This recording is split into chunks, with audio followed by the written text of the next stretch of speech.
Olá, pessoal.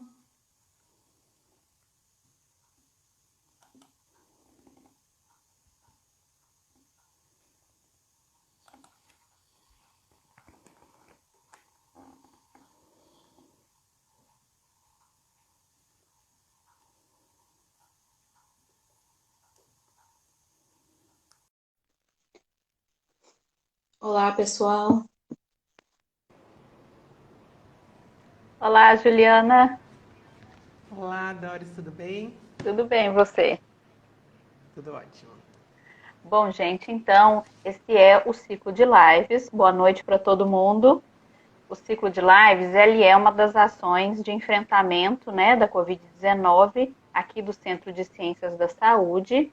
Então, a gente está com uma programação intensa no mês de maio, vocês podem acompanhar. Eu quero avisar para todo mundo, porque sempre perguntam, né, para a gente. Essa live ela fica salva por 24 horas, né, no Stories do CCS. Mas se você acessar a bio, tem um link na página mesmo do CCS que você vai poder assistir qualquer uma das lives que já foram transmitidas, é, tanto entrando pelo site do CCS quanto entrando pelo canal do YouTube do CCS, tá? Então, a qualquer momento vocês podem assistir às lives. Bom, gente, aí, né, como todos os nossos temas estão relacionados à pandemia, hoje o nosso tema especificamente é o cuidado com as crianças em tempos de pandemia. E quem vai falar sobre isso para a gente é a professora Juliana Prates Santana. Eu vou apresentar formalmente ela, tá, para a gente poder iniciar a nossa conversa. Então, a Juliana, ela possui graduação em psicologia pela UFBA, ela tem mestrado em psicologia do desenvolvimento pela Universidade Federal do Rio Grande do Sul, ela tem doutorado em estudos da criança pela Universidade do Minho. Então, atualmente, ela é professora da UFBA e ela coordena o grupo de pesquisa Adolescentes em Situação de Rua e é vice-líder do grupo de pesquisa Significados de Infância. Ela coordena também dois projetos de extensão, que é o Infância em Cena e Crianças na UFBA. Bom, Juliana, então, boa noite de Boa novo. noite de novo. É um prazer enorme, Juliana, te ter aqui como convidado. Fico muito feliz mesmo, né, de você poder ter aceito o nosso convite, para poder falar sobre esse cuidado com crianças, tá?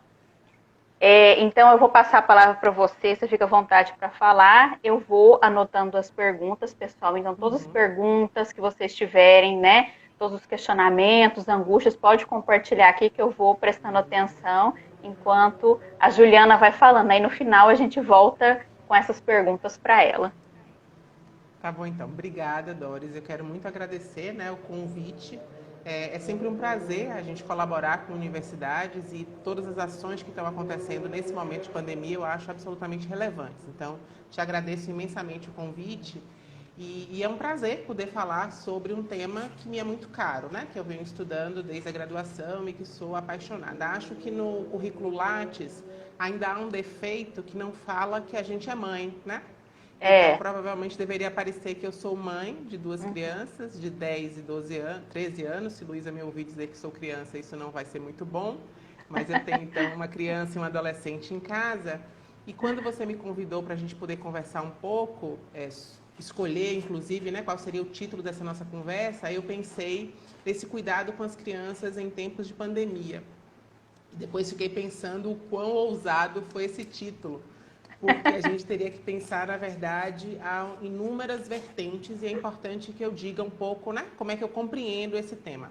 Então, eu acho que, em primeiro lugar, essa live ela poderia ser dividida em muitas lives, porque a gente não tem só uma criança, a gente tem crianças diferentes, singulares, e a gente tem infâncias distintas.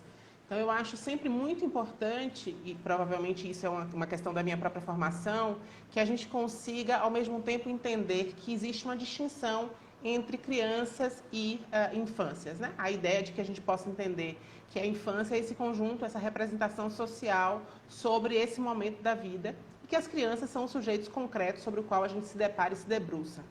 E eu faço e retomo essa distinção porque eu acho bem importante, porque o título, obviamente, ele vai tratar sobre as crianças, porque quando a gente fala da psicologia do desenvolvimento, inclusive a gente fala da psicologia do desenvolvimento da criança, né? Então a gente tem que pensar que não existe uma única criança e que não existe uma única forma de compreender essas crianças e essas infâncias. E eu falo isso com muita clareza porque eu acho que a gente precisa enfatizar essa pluralidade de crianças e de infâncias, né, que marcam a nossa compreensão, inclusive, sobre o próprio desenvolvimento. Então, quando a gente imagina, e eu gosto de falar sobre isso, a gente tem uma heterogeneidade muito grande entre as infâncias. Então, para considerar, e por isso quando eu vou falar sobre o cuidado com as crianças na infância, eu preciso que todo mundo compreenda comigo que as infâncias são marcadas pelas categorias, pelas variáveis sociais mais diversas, né? Como gênero, como raça, como classe social, e a própria idade da criança. Então, a gente poderia pensar nessa live, por exemplo, a gente falar dos cuidados com a criança de 0 a 2, na fase do bebê, os cuidados da criança de 2 a 6 na primeira infância, de 6 a 12 na segunda infância. Então, por isso que eu brinquei que o título foi muito ousado, né? De falar dos cuidados com as crianças, como se isso fosse possível em meia hora. Quando eu estudo crianças e quando eu falo sobre crianças na universidade, é um semestre sobre psicologia e desenvolvimento da criança, são 102 horas. Então, a gente, na verdade, vai falar em 30 minutos. Mas eu queria enfatizar essa lógica de que a gente fala de uma heterogeneidade. Então, a minha fala, ela provavelmente vai fazer recortes em alguns momentos. Eu não vou conseguir abarcar todas as infâncias e todas as especificidades da criança, mas acho que a gente pode pensar a partir daquilo que eu considero que são os pontos de homogeneidade entre as crianças, né? Porque, afinal, elas comungam de muitas coisas. Há algo que faz com que as crianças tenham homogeneidades, e isso é importante que a gente considere. Então, primeiro, as crianças, enquanto categoria social, elas são um grupo que tem uma relação de poder inferior aos adultos, ou seja, elas estão submetidas a adulto nessa relação de poder. E isso é uma característica importante. As crianças, a gente pode considerar que elas são um grupo mais vulnerável. Elas estão mais vulneráveis nas situações de pobreza, de violência. E essa violência, essa vulnerabilidade da criança, ela é por duas vias. Uma, porque a própria criança, com seu corpo infantil, é mais vulnerável em alguns aspectos, mas também porque ela depende do adulto. Então, se a gente imagina, por exemplo, numa situação de pandemia, e eu vou falar especificamente sobre o Covid, porque isso é uma especificidade dessa pandemia, quando a gente imagina, por exemplo, uma patologia qualquer, as crianças correm o risco delas próprias adoecerem, mas ela também corre o risco de ter os seus cuidadores adoecidos. E isso faz com que elas fiquem duplamente vulneráveis. Logo, a gente precisa considerar que as crianças estão numa situação de mais vulnerabilidade. Eu estava falando especificamente do Covid porque é algo muito curioso que se dá, né? A gente tem uma pandemia cujo discurso que se diz é que as crianças, elas são vetores, mas elas não são efetivamente, ou seja, elas não são um grupo de risco para o adoecimento da Covid. Isso cria um imaginário, pela primeira vez, muito interessante e importante, que as crianças, ao invés de serem sujeitos a serem protegidos, né? Como comumente a gente faz esse discurso de proteção à criança, a gente deveria, o pensamento no imaginário social, segregar essas crianças para que, de fato, proteja os outros. Então, essa criança passa a ser entendida um pouco como um perigo. Afinal, ela se contamina, mas ela não adoece e ela transmite. Eu acho que isso é um ponto que a gente depois pode, inclusive, discutir, porque eu acho que isso muda a forma como, nesse momento de pandemia, especificamente, a gente tem vivido e tem encarado as crianças. Eu, inclusive, tenho com o meu grupo de pesquisa discutido um pouco sobre essas imagens de infância que surgem ou que emergem nesse momento de pandemia sobre as crianças. Afinal, grande parte do discurso, e a gente tem estudado especificamente os memes, tem falado sobre como é que essas crianças seriam, né? Essas crianças que atrapalham o trabalho, essas crianças que impedem que a pessoa tenha um home office adequado. Então, vários memes aí colocando as crianças numa situação absolutamente, inclusive vexatória, é bem complicado esse lugar.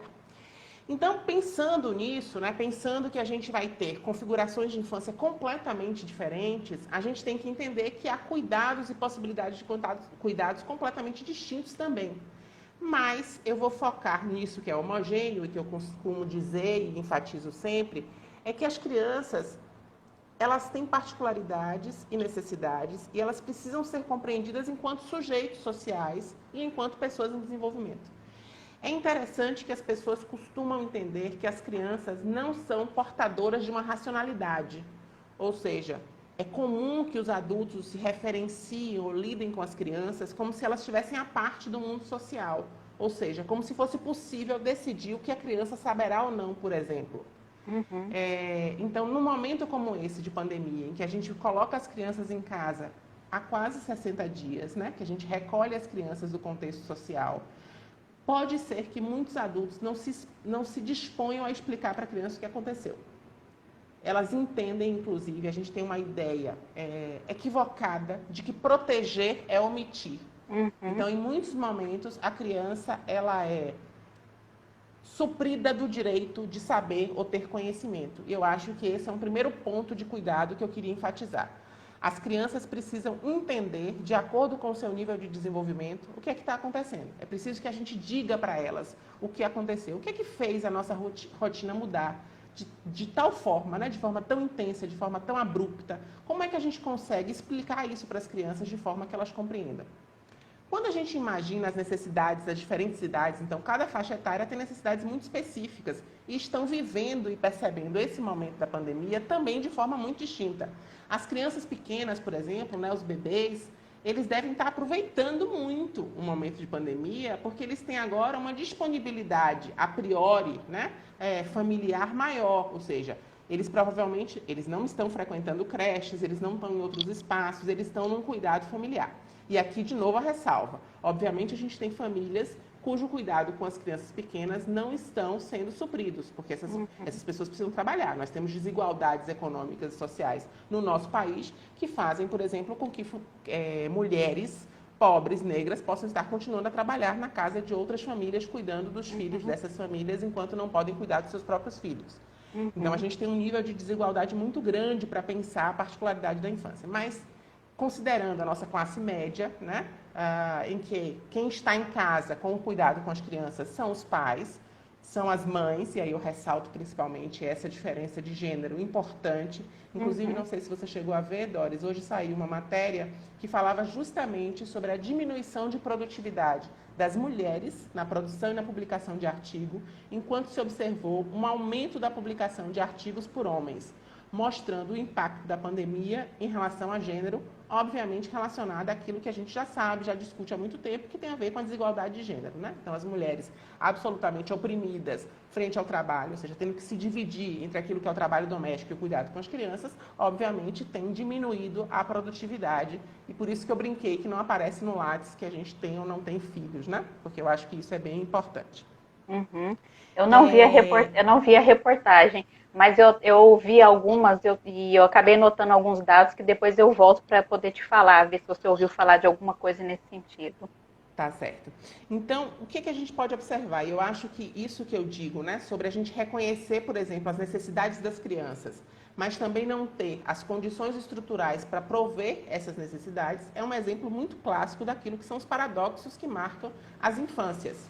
Então, efetivamente, a gente sabe de um monte de necessidades que as crianças teriam, e eu poderia ficar aqui recitando um manual de desenvolvimento sobre as necessidades ou os melhores cuidados para as crianças, mas, efetivamente, a gente sabe que as condições estruturais não estão sendo dadas para que isso seja suprido. Então, se a gente imaginar a população mais pobre desse país, provavelmente as famílias estão nas filas esperando para receber R$600. Então, a ideia de atenção, de necessidade a ser suprida, ela é absolutamente violentada pelas condições sociais que a gente tem.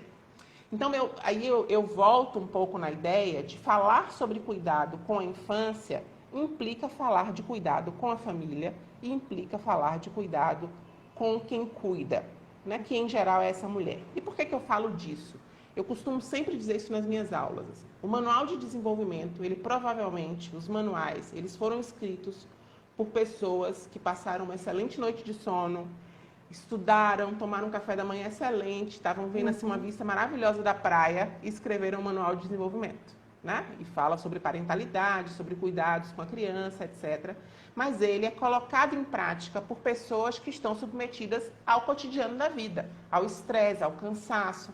Então, efetivamente, se a gente se prende àquilo que o manual diz sobre a necessidade da criança, efetivamente a gente amplia a culpa a que essas famílias já estão submetidas porque não estão conseguindo dar conta daquilo que seriam as necessidades das crianças.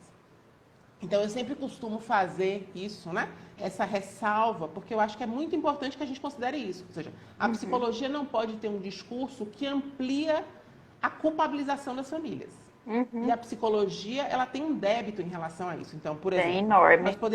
nós poderíamos centrar essa live em dizer, por exemplo, quais seriam os malefícios da pandemia para o desenvolvimento infantil, o quanto as crianças poderiam desenvolver estresse pós-traumático, todas as características que podem acontecer se elas não tiverem um cuidado adequado nesse momento da pandemia. Eu costumo evitar esse tipo de fala, porque eu acho que a gente deve reconhecer que tem crianças que não estão tendo as condições ideais de vivência nessa pandemia. Ou seja, eu não sei nem se alguém está tendo uma condição ideal, né? Mas, efetivamente, quando a gente diz isso, a gente culpabiliza. Então, quando eu digo, por exemplo, a psicologia com seu discurso muito longo de que o primeiro ano de vida é o ano mais importante da vida de uma pessoa, né? E não negando os dados que dizem da importância do primeiro ano de vida, é preciso que a gente entenda que a gente tem muita gente que não teve um bom primeiro ano de vida. E que essas pessoas não podem ser consideradas perdidas. Porque tem um autor, né, Palácios, que ele inclusive fala isso, seria muito bom se a gente pudesse, seria muito bom e muito ruim se o primeiro ano de vida fosse determinante de toda a vida. Porque se fosse bom, a gente garantiria que o sujeito teve mais de 80 anos muito bem, porque teve o primeiro ano de vida bom. Mas é muito aprisionante também, porque se o sujeito teve um péssimo primeiro ano de vida, não há nada o que fazer. Então, é preciso entender que as crianças são muito resilientes, assim como o ser humano, e capazes de viver e vivenciar adversidades. Ou seja, não é determinante os eventos negativos que o sujeito vive. Então, eu gosto muito de enfatizar essa questão, porque eu acho que a gente precisa considerar isso. As condições estão dadas. Essa pandemia, aí esse momento especificamente, ele já está longo. Nós temos 60 dias já num espaço de casa que a gente pode dizer quase como se a gente estivesse vivendo estágios, né? A gente já passou por quase todos os estágios, se a gente imaginasse de luto, a gente já imaginou e a gente já configurou em termos de cansaço, de estresse, de articulação, de adaptação. Isso também foi variando com as crianças. Então, tudo aquilo que foi dito, e logo no primeiro momento que a gente iniciou a pandemia, vários artigos foram produzidos, vários materiais, manuais, suportes para o que é que pode fazer com as crianças no momento de pandemia, muitas sugestões, muita coisa que foi sugerida, inclusive esse excesso de lives que a gente tem, né? Então, assim, agradecer inclusive as pessoas que se dispõem a assistir, porque a gente tem um boom de lives nesse momento. Então, ou seja, há uma sobrecarga que eu acho que tem a ver, inclusive, com a nossa lógica de produtividade. Então, no primeiro momento, logo que começou a pandemia, a lógica era essa, né? Como vamos aproveitar esse tempo para fazer coisas que não podíamos fazer antes? Então, vamos produzir, vamos produzir, vamos produzir.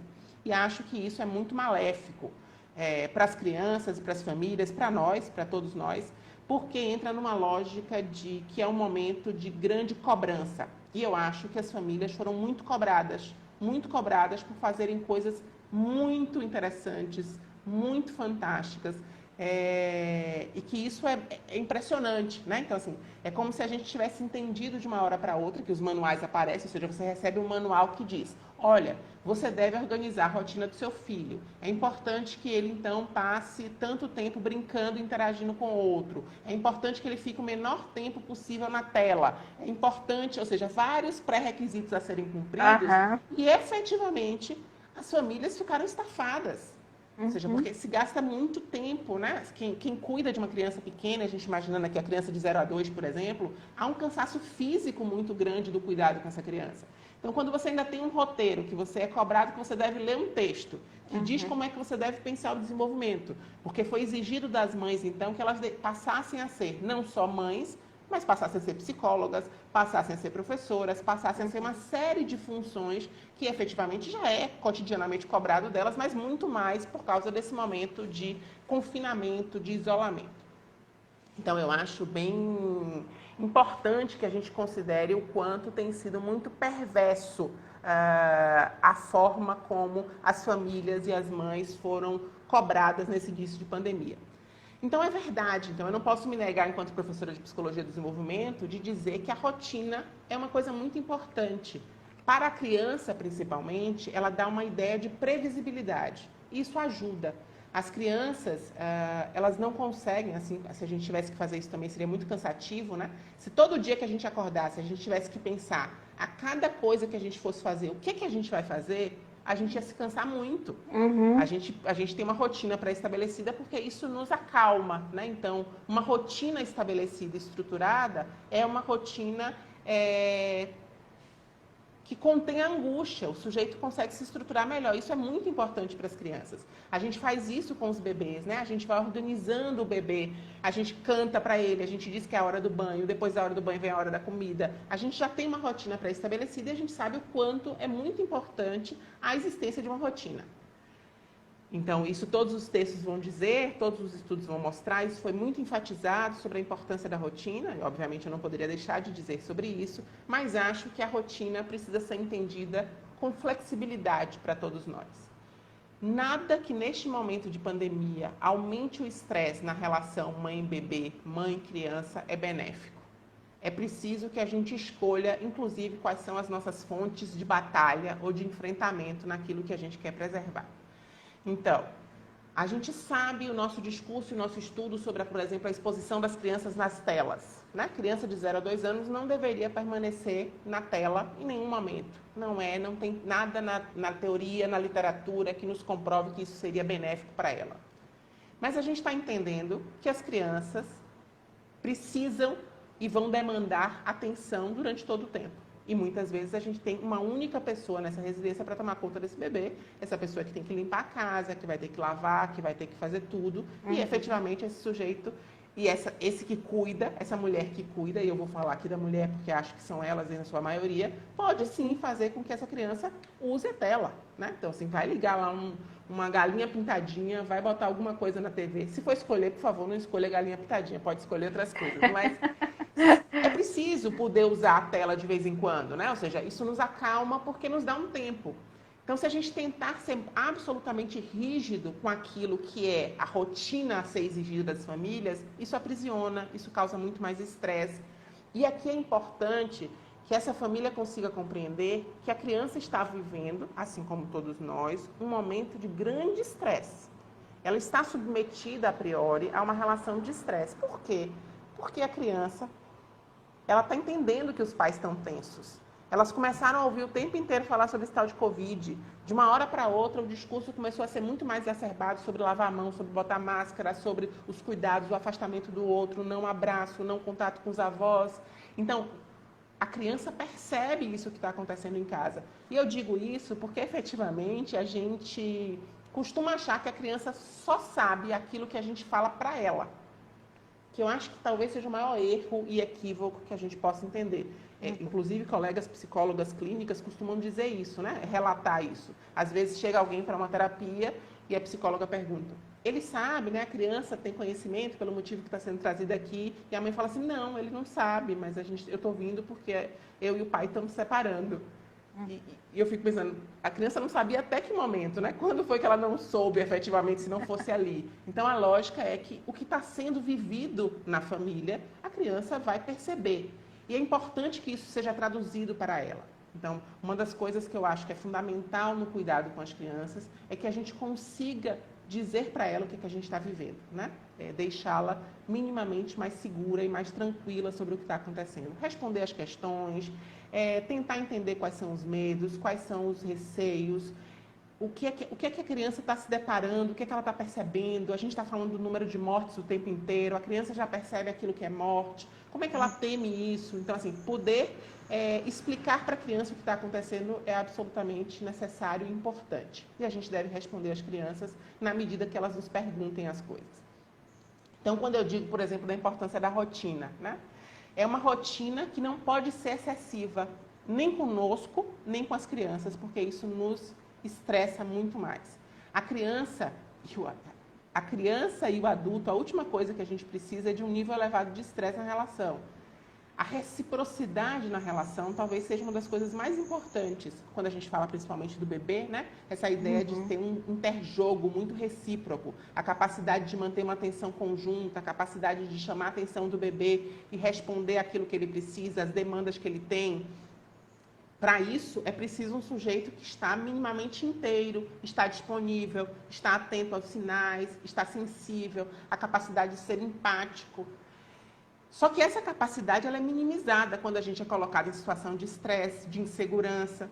Então, imagine você tem pais, mães, famílias inteiras que não sabem se vão ter dinheiro no próximo momento, se vão ter salário, se vão ter empregos, não estão se sentindo seguros por uma conjuntura política e econômica que nos dê segurança de que há um Estado que nos proteja. Então, há um sentimento de insegurança total. A nossa capacidade, ou seja, a capacidade do cuidador está diminuída e a gente precisa entender. Então, acho que o tempo inteiro, e eu venho repetindo isso todos os momentos, é preciso que a gente retire a ideia de culpabilização das famílias e a autoculpabilização. Ou seja, as mães precisam entender que a gente vai fazer o que é possível nessas condições que a gente está vivendo, né? Então, isso é muito importante. Eu acho que é muito importante para as famílias, e olha como é paradoxal, eu me comprometo a falar sobre o cuidado das crianças e muitas vezes vou falar muito mais sobre o cuidado com esse que cuida, porque eu não acredito que é possível cuidar da criança sem cuidar do cuidador. Não adianta a gente escrever textos, a gente falar sobre o que é importante fazer para a criança, se a gente não entende quem é que vai estar lá, disponível para a criança. Então, isso é fundamental e por isso que eu enfatizo tanto esse aspecto. Eu acho que é muito importante que os cuidadores compreendam que não só agora, mas sempre, é importante a existência de uma rede de apoio. A gente não cria, a gente não cuida de uma criança sem rede. Então, acho que muitas vezes as mães perdem uma grande potência e uma grande possibilidade de se ajudarem quando comparam e competem entre si, né? O que eu estou falando sobre isso? Ou seja, quando a gente começa e a gente vive um momento de muitas redes sociais, muitas imagens, né, muitos grupos de WhatsApp, quando a gente começa a perceber que a gente está se sentindo oprimida porque o outro fez, na primeira semana de quarentena, ele leu 7 livros com o filho, ele produziu 7 maquetes e 7 brinquedos incríveis, ele construiu 7 receitas novas, ele fez tudo perfeito, isso faz com que eu me distancie da realidade de outra mulher que não está conseguindo fazer nada disso. E ela se sente absolutamente oprimida porque parece que a gente está atrasado, a gente não está dando conta, a gente não está conseguindo fazer. E, efetivamente, a gente tem que entender que a imagem é muito diferente daquilo que acontece. É provável que a gente coloque lá uma foto da receita perfeita, mas a gente tirou o choro, a gente tirou a sujeira, a gente tirou tudo que tem em volta dessa cena bonita. Então, eu acho que os pais e as mães, elas precisam se entender, precisam aproveitar e usufruir a potência de uma rede de apoio. É preciso que a gente tenha uma mãe, sim, para dizer com a outra, eu não consigo fazer isso, eu não vou fazer isso, não é possível fazer tal coisa. Vocês viram a tarefa que foi enviada pela escola? Vocês viram aquilo que estava na sugestão de um site X sobre brincadeira? Eu não tenho como fazer isso, eu não tenho espaço, eu não tenho tempo, eu estou trabalhando o dia inteiro. Então, é preciso, inclusive, que as mães sejam capazes de trocar dados de realidade. É preciso que a gente traga e ancore as pessoas para falar sobre as dificuldades que implica o cuidado. Falar o quanto está cansada, poder falar mal da maternidade, sem que isso implique dizer que não se gosta das crianças. Ao contrário, né? A gente poder falar claramente que a gente está cansado, mas ao mesmo tempo que a gente gosta sim das crianças, mas a gente está estafado, que a gente chorou, que a gente gritou, enfim, que a gente perdeu um pouco daquilo que era o esperado. E eu acho que a gente precisa acreditar que as mães são esse grupo de apoio e de suporte. Eu queria também enfatizar que é preciso que a gente entenda que as crianças podem ser um apoio para nós na quarentena. As crianças têm uma forma muito singular e única de observar os momentos. E eu acho que a gente pode aprender muito com elas. Se a gente se disponibilizar a ver o mundo pelos olhos das crianças, talvez a gente possa perceber muito mais beleza, leveza, diferença. E eu não falo isso romantizando, porque houve muitos textos na internet e continua a circular informações desse tipo, que vamos sair muito melhores dessa pandemia, né? Que vamos, então... Vamos crescer, amadurecer. Vamos crescer, ter desenvolvimento pessoal, as relações mãe e filho vão melhorar muito, as relações... E o que a gente sabe de dados não é isso. Inclusive, esse seria um tema de uma outra discussão, né? A gente tem visto aumentar muito a violência familiar, a violência contra a mulher, a reverberação dessa violência contra a criança, há uma invisibilidade dos dados sobre as crianças, que é importantíssimo a gente dizer que esse é um traço da marca de como a gente compreende a infância. A infância costuma ser invisibilizada e a gente não tem dados muito precisos sobre isso. Os estados não têm fornecido, por exemplo, dados que falam sobre mortalidade no segmento etário da infância, sobre contaminação no segmento etário da infância. A gente tem uma estrutura, por exemplo, de conselhos tutelares que não estão absolutamente fortalecidos para poder fazer um enfrentamento da violência ainda mais silenciosa, com a ausência da escola, por exemplo. Quando as crianças não estão indo para a escola, que não há ninguém que testemunhe essa possibilidade de violência, isso pode fazer aumentar a violência doméstica, familiar, a violência sexual. Então, é óbvio que essas crianças também estão em situação de vulnerabilidade que a gente não pode negar, a gente precisa olhar essa situação. Mas as crianças, vivendo em todas as adversidades, elas têm uma riqueza de possibilidade de olhar. Eu acho que a gente está, inclusive, no nosso tempo, e eu queria ouvir as pessoas, as perguntas, etc. E eu escolhi, para finalizar um pouco desse início de fala, um texto de Manuel de Barros, que ele fala o seguinte: o rio que fazia uma volta atrás da nossa casa era a imagem de um vidro mole. Passou um homem e disse: essa volta que o rio faz se chama enseada. Não era mais a imagem de uma cobra de vidro que fazia uma volta atrás da casa. Era uma enseada. Acho que o nome empobreceu a imagem. Acho que a gente pode ouvir com as crianças um pouco o que é essa pandemia de fato, né? Aprender com elas aquilo que Sarmento vai dizer que é a cultura da infância, a forma de inteligibilidade que a criança lança sobre a realidade. E talvez a gente possa aprender muito com elas, se a gente conseguir não se cansar tanto daquilo que são as demandas e cuidados que elas demandam. Uhum. Então, tá ótimo, Ju. Te ouvir. Sim, vamos aqui, né, ver os comentários do pessoal. Tem muita gente comentando aqui. Eu vou tentar falar mais ou menos desde o início. A gente tem algumas perguntas. Muito do que você falou, Juliana, na verdade, me faz lembrar da minha própria área, que não é com a infância, é com idosos, mas alguns aspectos se assemelham, né? Por exemplo, você falou da questão dos memes, né? Dos memes ridicularizando as crianças. A gente teve também um surto de velhofobia recreativa, né? Sim. Colocando os idosos em condições de humilhação também. Então, essa coisa de não ouvir, de achar que é os outros que sabem o que é bom para ele, os idosos também, embora os idosos não voltem a ser crianças, não são crianças, mas eles são colocados nessa relação desigual de poder, que foi o primeiro ponto que você colocou, né? Eu tinha te falado que eu tinha prestado atenção em alguns dados, né, interessantes, e aí a gente não realmente tem pouquíssimas informações, a gente está com um problema muito grave da falta de informações como um todo nesse período.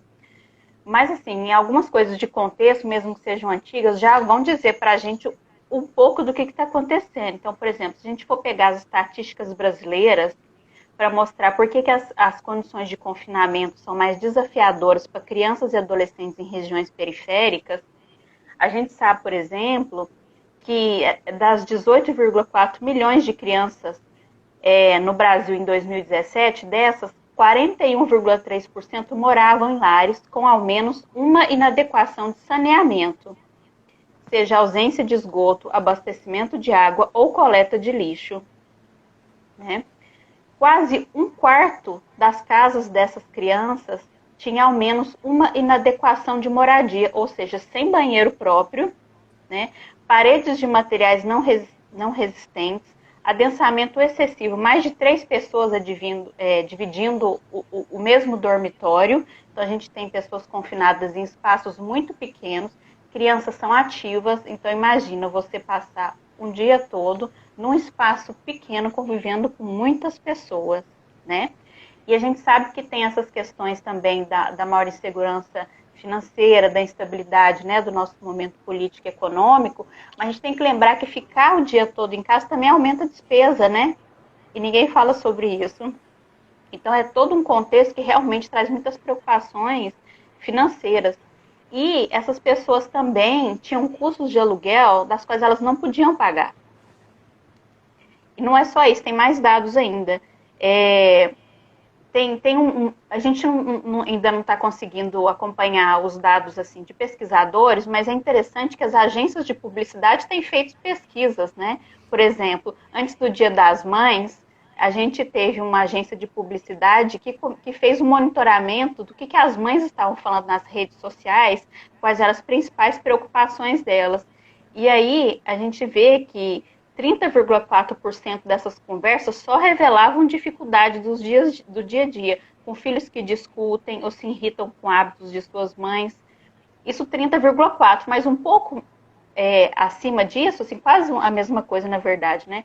33% dessas mães falavam de uma boa relação, de relatos dos filhos sobre situações engraçadas e cotidianas. E a terceira coisa que eles observaram é que 20% aparecem filhos preocupados com a saúde das mães, ou seja, os filhos muito preocupados se as mães vão adoecer ou não. E sobre as mães, a Cato fez uma pesquisa por telefone e eles verificaram o seguinte: 79% das mães relataram sintomas de ansiedade, 49,5% estresse, 48% cansaço mental, 44,5% desmotivação, 44,5% perda de sono, 43% tristeza, 17,5% solidão e 14% depressão. Falando dessa questão tão importante que você trouxe, que é da sobrecarga, que é desse trabalho doméstico, que é um trabalho não remunerado, invisível e naturalizado, que a mulher que deve fazer sempre com um sorriso nos lábios, porque isso tem a ver com amor e com cuidado, né? Tem, inclusive, Doris, vou comentar algumas coisas que eu acho super interessante da sua fala. Primeiro, a ideia de que essa pandemia, ela evidencia desigualdades sociais, estruturais. Então, esse discurso que estamos todos no mesmo barco é absolutamente furado, né? Ou seja, é um barco que não faz sentido, não estamos. Não estamos, e isso fica muito evidente com as crianças. Então, nós temos uma realidade de crianças que só se alimentavam na escola, por exemplo. Quando a gente retira a escola, as crianças deixam de ter qualquer tipo ou fonte de alimentação. A gente tem uma realidade de crianças, e quando a gente pensa, por exemplo, no acesso ao ensino à distância, crianças cujas famílias e cujas escolas se organizaram imediatamente para suprir um tempo de cuidado e de atividades para essas crianças, enquanto que outras crianças não têm acesso a nenhum tipo de tecnologia, né? Então, inclusive é isso que me faz ter tanto... eu me sinto tão violentada quando eu ouço, por exemplo, quando eu vejo o anúncio do Enem, que a gente não está falando das crianças, são jovens, mas isso reverbera naquilo que é a preocupação com as crianças, se a gente imaginar que toda a educação muitas vezes é voltada para essa preparação para a entrada na universidade. Então, quando a gente pensa, eu acho que a pandemia, ela evidencia desigualdades sociais de todas as ordens, né? Então, condições de moradia. A gente tem uma desigualdade nesse país que faz com que a gente tenha regiões, em Salvador, por exemplo, bairros que são super próximos, fronteiriços, com características de IDH, de Índice de Desenvolvimento Humano, absolutamente antagônicos. Então, na mesma cidade, a gente tem, assim, possibilidades de vida, e foi por isso que eu comecei a live dizendo sobre as heterogeneidades da infância. Então, eu não tenho como dizer do cuidado de uma criança que mora no Alto do Itaigara, e uma criança que mora em Santa Cruz, bairros próximos, e dizer que são os mesmos cuidados, porque as condições dadas para essas crianças são absolutamente distintas. Então, é preciso que a gente compreenda que há uma desigualdade enorme e que as crianças são muito afetadas por isso. Quando você coloca, e é interessante, né, essa contradição aparente que tem sobre esse fato de que as mães mais falam das coisas engraçadas que os filhos têm feito em casa e dos conflitos. É que a gente costuma achar que, em relação à maternidade, esses sentimentos são antagônicos. O sujeito, e tem um texto de Elizabeth Badinter, quando ela escreve, né, O Mito do Amor Materno, há muito tempo atrás, ela escreve em 2011 O Conflito, que ela vai dizer o seguinte: a lógica de que a mulher pode escolher a maternidade, ela é ainda mais perversa, porque diz então a essa mulher que se ela escolheu, ela não pode reclamar. Então, é como a nossa surpresa ao ter dados que dizem do que é divertido e ao mesmo tempo do quanto é cansativo, parece que são antagônicos, mas não são. Eles coexistem, né? Ou seja, não é um pensamento maniqueísta. Cuidar das crianças é divertido e é cansativo. A gente não está numa coisa que é uma coisa ou outra, é uma coisa e outra. Efetivamente, nos momentos de maior cansaço, você tem as maiores pérolas divertidas que as crianças vão tirar e vão te ensinar muito. E é isso que eu falo sobre a possibilidade de aprender com elas. Então, acho que a gente também falta dados para nós, e eu acho que é importante que os adultos prestem atenção a isso, que as crianças estão sentindo os mesmos sintomas que os adultos têm. Então, é muito comum que você observe crianças que vão regredir em termos de desenvolvimento. O que eu estou falando de regressão em termos de desenvolvimento? Comportamentos que ela já tinha superado, ela já tinha deixado. Então, você pode encontrar crianças que voltem a chupar bico, a chupar dedo, a fazer xixi na cama. Crianças que vão passar a não dormir a noite inteira. Crianças que não vão ficar sozinhas mais num cômodo. Crianças que vão ter medo. Enfim, então a gente vai ter também comportamentos que demonstram esses que são os sentimentos que você falou sobre a saúde mental dos cuidadores. As crianças também estão vivendo sobre ansiedade, as crianças também estão vivendo e tendo sintomas de depressão, as crianças também estão sendo privadas de muitas coisas. Há uma questão, por exemplo, que a gente não percebe, e seria outro ponto para falar do cuidado, né? Vários estudos têm dito isso, a importância de manter o contato da criança com a sua rede de sociabilidade. Então, que a criança possa falar com a avó pelo WhatsApp, por câmera de vídeo, que a criança possa poder ver colegas, que possam fazer atividades minimamente, né, que possam... E você vê que essas são recomendações para aquele sujeito que tem uma rede de estrutura. A gente está imaginando que a pessoa tenha rede de internet com qualidade, e esses não são os dados brasileiros, né? Não é isso, é a realidade da maioria da população infanto-juvenil no nosso país. E eu não posso deixar de dizer que essa foi uma opção consciente de quem votou no atual governo. Quando a gente analisa o plano de governo, se é que a gente pode chamar de plano de governo slides, os slides. Mas quando a gente analisa, né, quando a gente analisa os slides que falam sobre o projeto de governo e fala sobre o projeto de governo para a infância, estava claro e evidente que não havia lugar ali para pensar a infância e não havia nenhuma preocupação com as crianças. Então, efetivamente, o projeto de governo atual dizia, e poucos momentos que ele falava sobre educação, falava sobre a educação à distância como solução para a educação no campo. Então, acho que o governo não está nem um pouco preocupado com o fato de que a escola pode ser à distância, porque, inclusive, eles defendem o homeschool. Então, há inclusive, a lógica, né, de que, assim, olha, é muito melhor agora, ensina o que quer. A ministra falou sobre isso, né? Os pais podem ensinar agora o que querem em casa, muito mais do que a escola ensina. Então, há uma lógica de governo que diz que essa é a lógica de cuidado com a criança. Então, quando você traz esses dados, eu acho que é importante que a gente pense que isso também reflete nas crianças, né? Enquanto informações. Vamos para as perguntas, então, né, Tá. Ju? Tem uma pessoa que perguntou, queria que você falasse um pouco sobre o manejo da angústia diante da morte na primeira infância. Nós vamos ter que reaprender a falar sobre isso, sobre manejo da angústia, sobre falar como é que a gente lida com isso com as crianças, porque os adultos também vão perder os seus referenciais de luto. Comumente, a gente elabora o nosso luto, se a gente vai ver Norbert Elias e vai falar sobre a morte, o funeral, os ciclos, aquilo que a gente elabora enquanto morte, ele tem um certo ritual que nos ajuda a enfrentar aquilo que é a perda. E que a pandemia, da forma como está configurada, nos tira essa possibilidade, né? Então, efetivamente, nós não podemos chorar com proximidade os nossos mortos. E isso vai ser um desafio para a psicologia, para aqueles que vão cuidar das pessoas que a gente atende, para os idosos, para as crianças. Então, acho que é muito importante que a gente possa pensar e refletir sobre as estratégias de como a gente vai cuidar com isso. As crianças, novamente, eu acredito que as crianças percebem aquilo que são os sentimentos que circulam na casa, né? As crianças, inicialmente, elas não são capazes de fazer uma própria contenção sozinha, por isso que elas se amparam naquilo que são os sentimentos dos adultos, que vão ancorar aquilo que elas sentem. É por isso que o adulto serve muito como esse adulto que traduz, que nomeia, que ajuda a criança a perceber o que é. Então, por exemplo, uma criança de 5, 8 anos pode dizer o tempo inteiro que está com dor de barriga, né?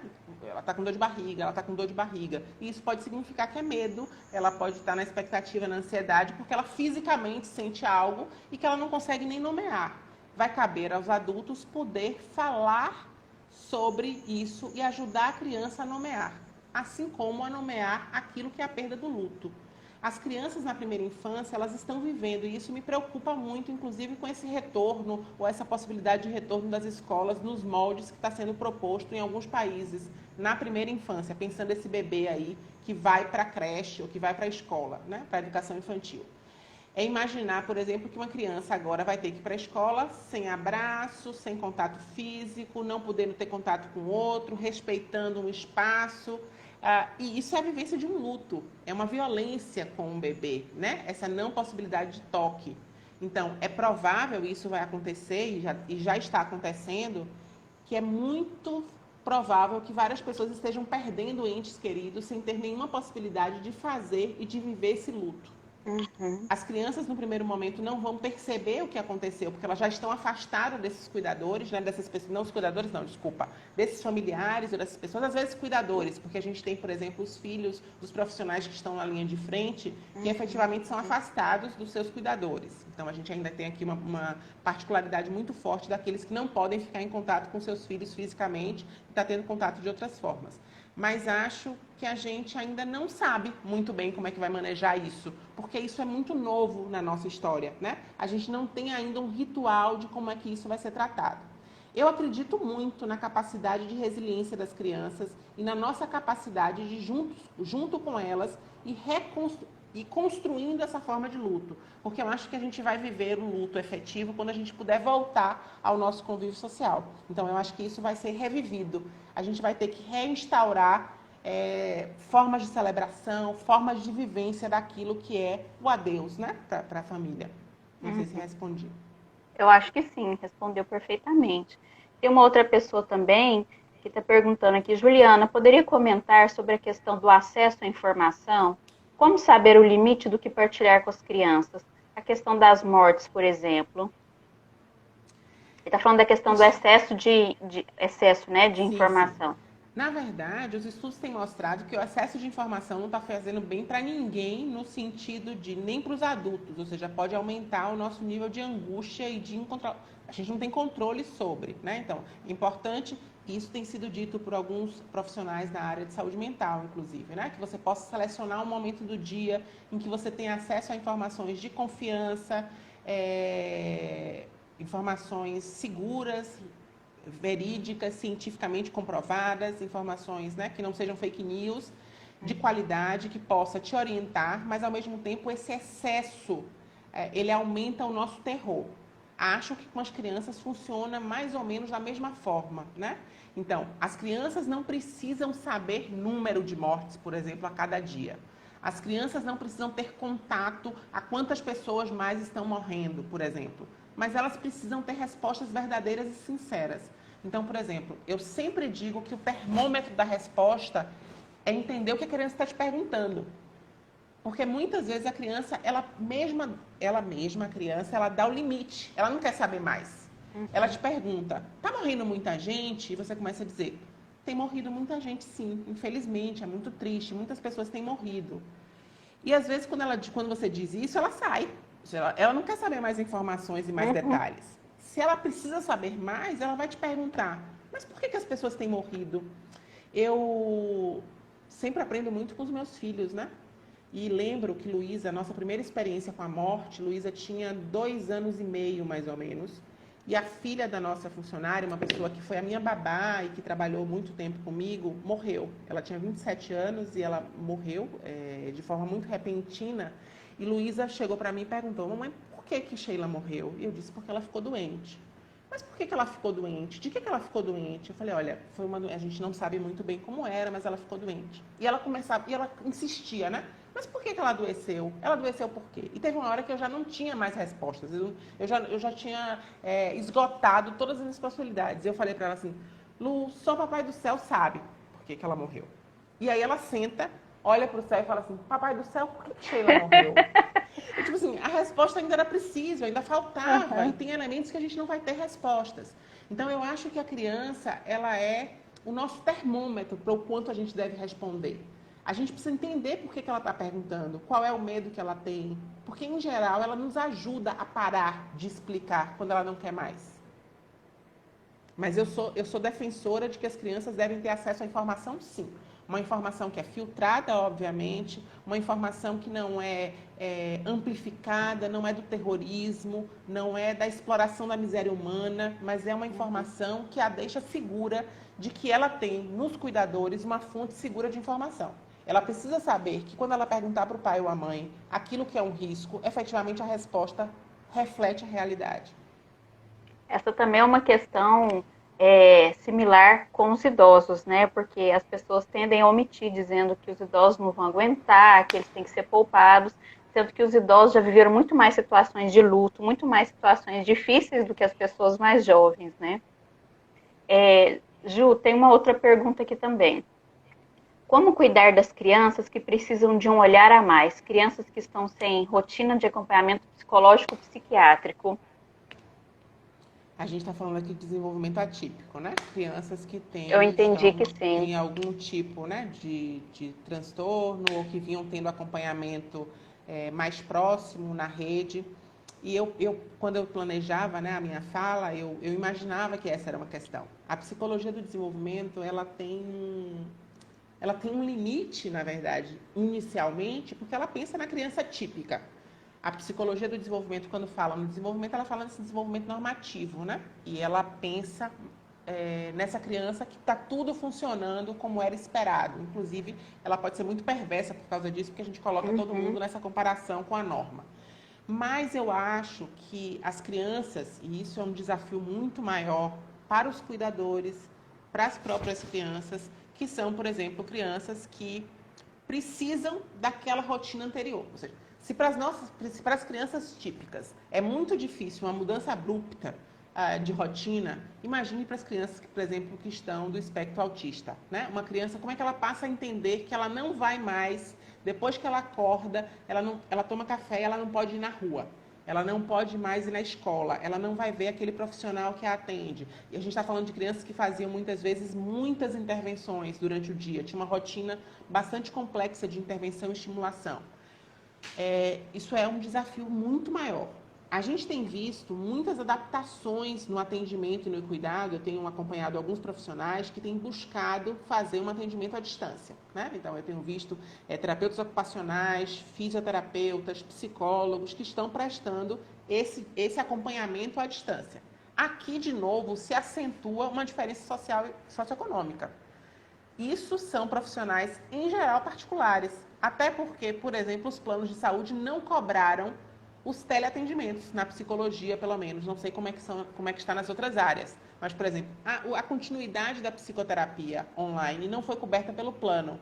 Então, se a gente imaginar, isso se acentua naquilo que é a prestação de serviço. Então, a gente tem, obviamente, uma disponibilidade ainda menor.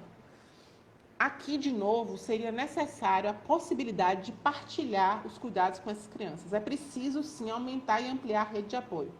As crianças, elas vão... E aí eu acho que isso sempre acontece, né? Tem os cuidadores, eles vão aprendendo coisas do cuidado com as crianças. Eles são os melhores conhecedores das especificidades e das necessidades das crianças. E eles vão precisar recorrer muito a isso, a esse conhecimento particular da criança que vive com eles, ou seja, do seu filho, né?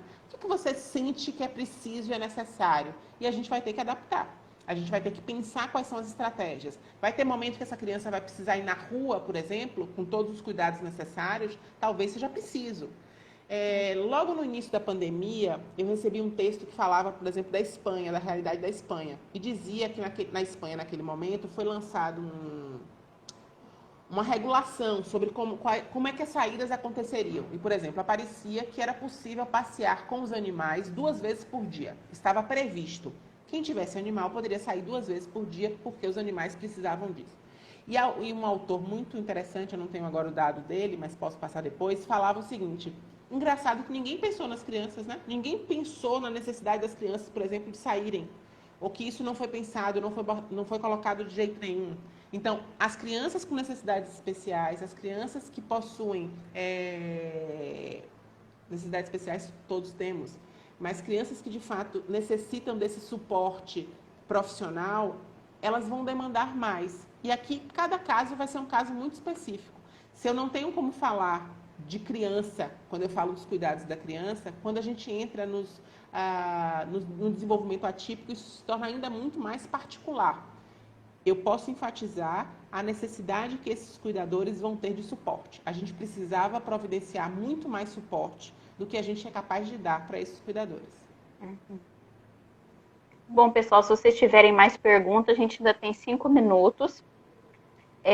Eu vou aproveitar então que está dando tempo, Ju, porque muita gente está, não sei se você não deve estar conseguindo acompanhar, mas muita gente está te elogiando. Tem gente que falou, inclusive, que essa live devia ter transmissão mundial, de tão importante foram as coisas tratadas aqui. Está todo mundo agradecendo, está falando que foi excelente. Quem fez a pergunta está dizendo aqui que você respondeu perfeitamente o que elas perguntaram. Tem muitas palmas e tem muita gente comentando o que você comentou, né? Então, por exemplo, tem um pessoal falando que o sistema tem que pensar nas múltiplas infâncias, nos diferentes contextos de confinamento e vulnerabilidade, que essa pandemia tem deixado ainda mais evidente o machismo da sociedade brasileira, as aulas virtuais de Dandara, professora, eu não sei, tem alguma professora Dandara? Acho que não, né? Tem no ISC, mas na psicologia não tem. Sempre falava, mamãe vai ajudar na atividade, faça junto com a mamãe. É a filha dela, entendi agora. As aulas virtuais de Dandara, a professora sempre falava, mamãe vai ajudar na atividade, eu faço junto com a mamãe.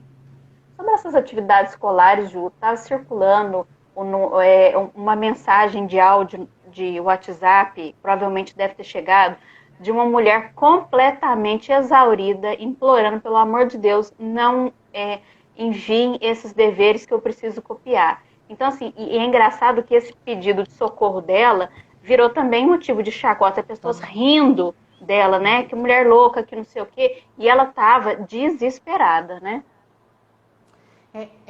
Eu acho as escolas, e aí eu tenho que também fazer uma referência às escolas. Para os professores, isso foi muito impactante. Eu acho que a nossa lógica capitalista, a nossa lógica absolutamente produtivista não soube entender a dificuldade que seria para os professores de um dia para outro passar a fazer aula virtual, né? Então, assim, as pessoas começaram a entender que era simples. O professor pegava aquilo que ele faz na sala de aula e ele agora transpunha para uma câmera e para fazer uma live. E para fazer uma aula para crianças pequenas, como se isso fosse uma tecnologia que a gente aprendesse assim em minutos, né? Em segundos.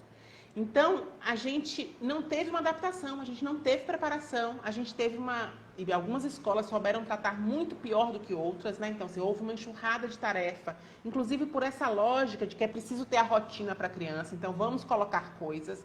As escolas, muitas vezes, precisaram mandar coisas para justificar que a gente que tinha que pagar mensalidade, por exemplo, para provar que os professores estavam trabalhando, era preciso ter tarefa. E eu acho que a gente foi muito insensível para as necessidades da família e as necessidades das crianças e as possibilidades dos professores. Então, eu acho que tem um conjunto de pessoas sofrendo. A gente tem professores sofrendo, a gente tem crianças sofrendo, a gente tem pais e famílias sofrendo pela obrigatoriedade de dar conta da tarefa escolar. Eu tenho muita sorte de ter meus filhos em escolas que foram muito sensíveis, né, ao processo de chegar em casa, de mudar essa forma. Então, isso realmente foi muito importante. Mas eu tenho visto escolas com trabalhos que passam trabalhos que são irreais, surreais para as famílias, né? Então, assim, montar um desenho que usa não sei quantas folhas de papel diferente. Como é que a pessoa providencia isso? Não faz sentido com a lógica do sujeito, né? Então, isso a gente tem que considerar, por exemplo, famílias que têm 2 filhos e que só tem um computador e que os pais estão trabalhando. Então, não houve uma consideração para aquilo que era a vida doméstica efetiva. Há uma ideia de que as crianças poderiam sozinhas dar conta de fazer isso. Elas poderiam manejar, por exemplo, as tecnologias sem a ajuda dos pais e das mães. E aí, quando cola, a mãezinha vai fazer, a mãe vai fazer. Eu sempre fico muito incomodada por 2 coisas. Em primeiro lugar, e eu falo isso nas aulas, né, a gente pode mudar pelo politicamente correto e falar o cuidador. Mas isso, para mim, invisibiliza quem é que de fato vai fazer. Então, efetivamente, é a mãe que está ajudando. Isso precisava ser ressaltado. Mas, ao mesmo tempo, a escola não pode reforçar fazendo sempre contato com a mãe. Então, a escola faz isso sempre. Então, a sociedade machista ou patriarcal, isso acontece sempre. Quem tem filho sabe que se acontecer alguma coisa na escola, a escola vai ligar para a mãe, mesmo que a mãe tenha expressamente dito que ela deve contactar o pai, por exemplo, porque quem presta os cuidados para a criança é o pai naquele momento. Então, obviamente, a gente só reforça aquilo que são as sobrecargas, né, e as atribuições maternas. Então, eu fico muito preocupada com isso, Doris. Eu acho que é muito violento para a relação mãe-criança. Eu acho que é muito pior quando a mãe é obrigada a ter que forçar um filho a fazer uma coisa que ela não foi preparada, ela não sabe. Os danos são muito maiores que os benefícios. Então, acho que Ju, isso é muito a live infelizmente vai cair.